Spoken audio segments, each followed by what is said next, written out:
Hi friends, Mahanadi சீரியலுக்கான upcoming episode என்னென்னு பார்க்கலாம். இங்கே வெண்ணிலா காவேரி விஜய் சேர்த்து வச்சுட்டு கிளம்புறாங்க. அதுக்கப்புறம் இங்கே பாருங்கள் விஜய், நீங்கள் 2 பேரும் இனிமேல் தாமதிக்க வேண்டாம்.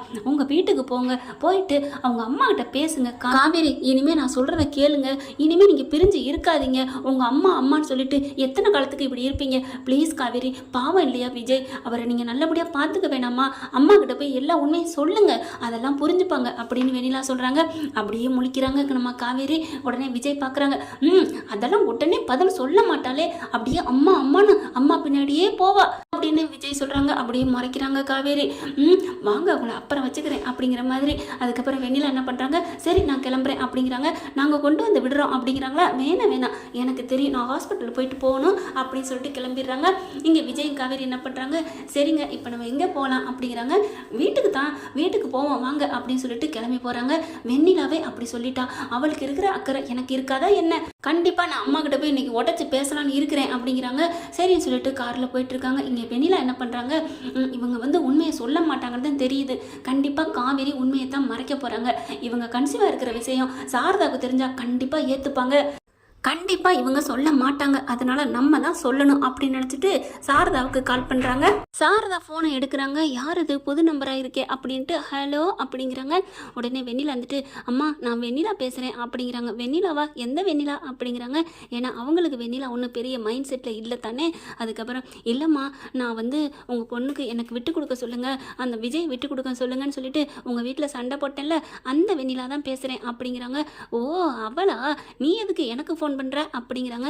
இல்லைம்மா நான் சொல்கிறத கொஞ்சம் கேளுங்க அப்படிங்கிறாங்க. இங்கே பார், நீ எதுக்கு எனக்கு என்ன சொல்லணும், நீ ஒன்றும் சொல்லணும்னு அவசியம் இல்லை, பேசாமல் ஃபோனை வை அப்படிங்கிறாங்க. அம்மா ஃபோனை வைக்காதீங்கம்மா, நான் உங்களுக்கு நல்லதாம்மா சொல்ல போகிறேன். ஓ நீங்கள் எனக்கு நல்லது சொல்ல போகிறீங்களோ? அன்னைக்கு அப்படி அலப்பிட்டு போனியே, அப்புறம் என்ன எங்களுக்கு நல்லது சொல்ல போகிற அப்படின்னு சாரதா கேட்க, இங்கே பாருங்கம்மா, இப்போ கூட நான் உங்களுக்கு கால் பண்ணிவிட்டு உங்கள் வீட்டில் என் விஜய் விட்டு கொடுங்கன்னு சொன்னேனே தவிர, மற்றபடி நான் விஜயோட லவ்வர்னு என் வாயிலேருந்து வரல பார்த்தீங்களா? அப்போ இருந்தே தெரிய வேணா நான் முழுசாக மனசு மாறிட்டேன்னு அப்படிங்கிறாங்க. சரி இப்போ என்ன சொல்ல வர்ற சொல்லு அப்படிங்கிறாங்க. நான் முழுசாக உங்கள் பொண்ணுக்கு உங்கள் மருமையை விட்டு கொடுத்துட்டு நான் போகிறேம்மா. இனிமேல் காவேரி வாழ்க்கையில் நான் வரவே மாட்டேன். இல்லை காவேரி விஜயோட வாழ்க்கையில் அவங்களோட காதலுக்கு நடுவில் நான் வரவே மாட்டேம்மா. நான் கிளம்பி ஊருக்கே போக போகிறேன் அப்படிங்கிறாங்க. என்ன திடீர்னு இந்த மாற்றம் அப்படிங்கிற மாதிரி பார்க்க, அதுக்கப்புறம் சொல்கிறாங்க, ஆமாம்மா பாவம் இல்லையா, விஜயும் காவேரியும் ஒன்று சேரணும். ஏன்னா அவங்க 2 பேரும் இப்போ அப்பா அம்மா ஆக போகிறாங்க அப்படிங்கிறாங்க. என்னது அப்பா அம்மாவா? என்ன புதுசாக நாடகம் ஆடுறியா? என் பொண்ணு ஒன்று அவங்க கூட வாழவே இல்லைன்னு சொல்லிட்டா, அதனால தான் நான் அவங்கள பிரித்து வச்சேன் அப்படிங்கிறாங்க. இங்கே பாருங்கம்மா, நான் ஏம்மா சொல்லணும், நான் உண்மையை சொல்லணும் அப்படிங்கிறக்காண்டி குழந்தை மேலே சத்தியம் வாங்கிட்டு விஜய் என்கிட்ட விட்டு கொடுத்துட்டு போகிறேன்னு சொல்லிட்டு என்கிட்ட உண்மையை வாங்க சொன்னா, உண்மையை சொல்ல சொன்னா, நானும் உண்மையை சொல்லிட்டேன். அந்த காப்பாற்றணும், அந்த கொடுத்த வாக்கை காப்பாற்றணுங்கிறக்காண்டி உங்கள் பொண்ணு ஊரை விட்டே போகிறா தெரியுமா? வேறு எதுக்கு போகிறான்னு நீங்கள் நினச்சிட்டு இருக்கீங்க அப்படிங்கிறாங்க. அப்படி ஆமாம், அவள் எதுக்கு திடீர்னு போகணும், அதான் விஜயும் காப்பாற்றியாச்சு, நான் அப்போவே நினச்சேன் அப்படிங்கிற மாதிரி பார்க்குறாங்க. இங்கே பாருடி, நீ அதெல்லாம் போய் சொல்லிட்டு இருக்காத, நீ ஃபோனை வை, என் பிள்ளை அப்படிலாம் இல்லை அப்படிங்கிறாங்க. அம்மா தயவு செஞ்சு சொல்கிறேன், இப்போ காவேரி விஜய் அங்கே தான் வர்றாங்க, அவங்க 2 பேரும் ஏற்றுக்கங்கம்மா ப்ளீஸ்மா அப்படிங்கிறாங்க. அதுக்கப்புறம் ஃபோனை வச்சிடுறாங்க. அப்படி காவேரி நீ போ முதல்ல, நான் அப்புறம் வர்றேன் அப்படின்னு விஜய் சொல்கிறாங்க. இங்கே காவேரி முன்னாடி போயிடுறாங்க. போனதுக்கப்புறம் காவேரி முறைச்சி பார்க்குறாங்க. என்னம்மா ஏமா முறைக்கிற, என்னடி என்னமோ கொடைக்கானலுக்கு போகிறேன், அங்கே போகிறேன், இங்கே போகிறேன்னா இப்போ என்ன திடீர்னு நிற்கிற அப்படிங்கல. இல்லைம்மா அது அப்படிங்கிறாங்க. ஓ அப்போ அந்த வெண்ணிலா சொன்னது உண்மையா? வெண்ணிலாவா? என்ன யாரு எப்போ அவ இங்கே சொன்னா? ஆஹாஹா ஒன்றுமே தெரியாத மாதிரி நடிக்காதடி அப்படிங்கல. இங்கே கங்காவும் குமரனு, அத்தை ஏன் இப்படி, அம்மா சும்மா இருங்கம்மா, வா காவேரி, என்ன காவேரி நீ போகலையா அப்படி இப்படின்னு கேட்குறாங்க. அதுக்கப்புறம் இங்கே பாரு, எல்லாரும் பேசாமல் இருங்க, இங்கே பாருடி, நீ உன் புருஷன் கூட அந்த விஜய் கூட ஒன்றா வாழ்ந்துட்டியா அப்படிங்கிறாங்க.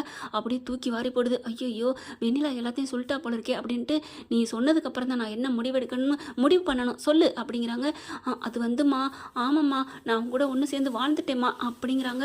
அடி பாவி மவளை, ஏண்டி இப்படி சொன்னேன், ஏண்டி அப்படி போய் சொன்னேன், நான் உன்னை எவ்வளோ ஒசரத்தில் நினச்சி வச்சுருந்தேன் அப்படின்னு சொல்லி ஓங்கி அடிக்கிறாங்க. போடி என் மூஞ்சிலே முழிக்காத அப்படிங்கிற மாதிரி பார்த்து அப்படியே தள்ளுறாங்க. கரெக்டாக விஜய் பிடிக்கிறாரு. வாப்பா வா அப்படிங்கிறாங்க. நல்லவனே, நீ என்ன பண்ணி வச்சியோ மாய மந்திரம், என் பிள்ளை உன்னையவே சுற்றி வர்றா அப்படிங்கிறாங்க. இங்கே பாருங்க நான் சொல்கிறத கேளுங்க, அவளை இப்படி மாசமாக வாய் வயிறுமா இருக்க பிள்ளைய இப்படி நீங்கள் பிடிச்சி தள்ளலாமா அப்படிங்கிறாங்க. அப்போ தான் சாரதாவுக்கே உரைக்குது. ஆமாம்ல, வெண்ணிலா சொன்னால அவங்க 2 பேரும் ஒன்று சேர்ந்தாங்க அப்படிங்கிறத நினச்சி மட்டும் கோச்சிக்கிட்டு இருக்கேனே, அவள் புள்ள உண்டாயிருக்காளே அதை மறந்துட்டேமே அப்படின்ட்டு அப்படியே தள்ளின கையோட ஓடி வந்து, காவேரி நீ உண்மையாடி, அப்போ வெண்ணிலா பொய் சொல்லலையா, உண்மையாகவே நீ கர்ப்பமாக இருக்கியா அப்படிங்கிறாங்க. ஆமாம்மா அப்படின்னு சொல்லி அழுகுறாங்க.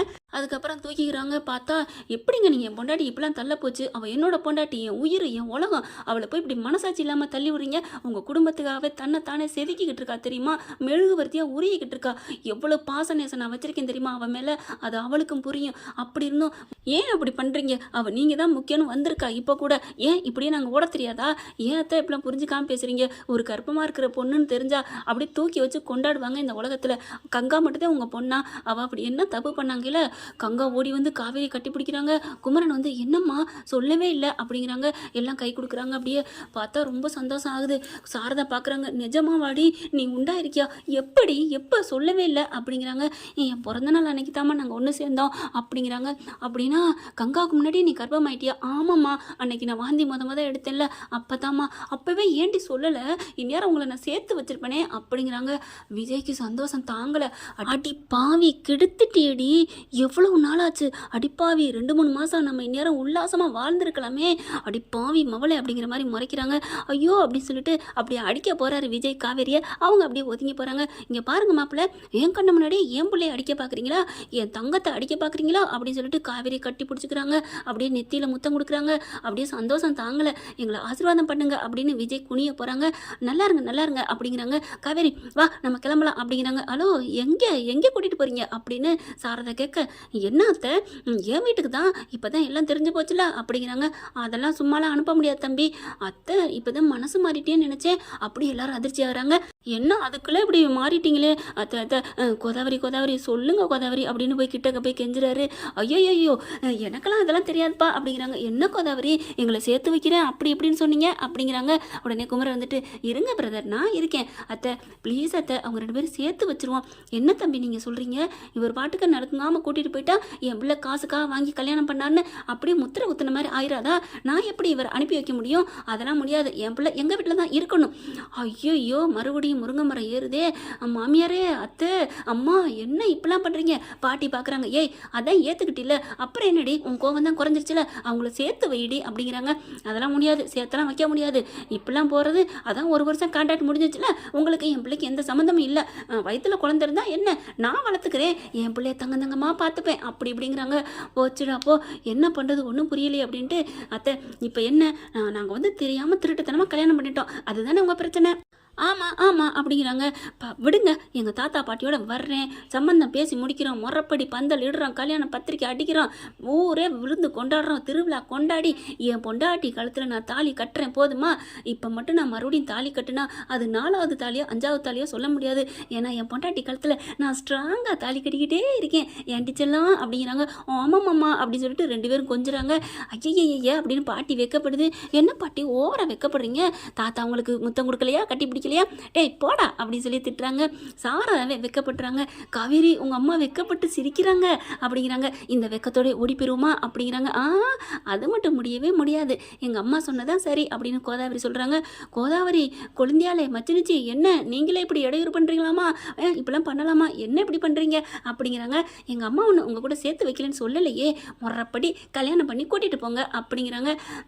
அப்போ பொண்ணு பார்க்குற படலம் நாளைக்கே ரெடி, அப்புறம் பொண்ணுக்கு நல்லா தலன்னு புடவை கட்டி வெக்கத்தோடு வரணும், அப்படியே காப்பி கொண்டுக்கிட்டு நான் வந்து பார்த்து சைட் அடிப்பேனா, ஓகேவா, என்ன மை டியர் ஆர்வக்கொளரே அப்படிங்கிறாரு. ஓகே அதெல்லாம் நான் ரெடி, பொண்ணு பார்க்குற படலத்துக்கு நானும் ரெடி அப்படிங்கிறாங்க. அதுக்கப்புறம் சரி நாளைக்கு பொண்ணு பார்த்து கல்யாணம் பண்ணுறது ஓகே, அதுக்கு முன்னாடி அட்வான்ஸாக முன்னெச்சரிக்கையாக அப்படியே ட்ரெய்லர் விடுவாங்க இல்லையா, அப்படி செஞ்சு பார்க்குற மாதிரி நம்மளும் நம்ம ரூமுக்கு போயிட்டு ஒத்திக்கி பார்க்கலாமா, வரியா அப்படின்னு சொல்லி கையை பிடிச்சிருக்கிறாங்க. அப்படியே கையை வந்து பிடிக்கிறாங்க பாட்டி. ஏய் சும்மா இருடா, நீ போயிட்டு தாத்தா பாட்டியோட பொண்ணு கேட்டு வா போ அப்படிங்கிறாங்க. ப்ளீஸ் பாட்டி ப்ளீஸ்ன்னு சொல்லி கையை பிடிச்சி இழுக்கிறாரு. காவேரி விஜய் பின்னாடி ஓடுறாங்க. ஓகே ஃப்ரெண்ட்ஸ், பார்க்கலாம், இப்படி போனால் நல்லா தான் இருக்கும். இந்த பதிவு உங்களுக்கு பிடிச்சிருந்துச்சுன்னா உங்கள் பொண்ணான கையில் ஒரு லைக்கை போட்டு சப்ஸ்கிரைப் பண்ணிடுங்க. Thank you friends.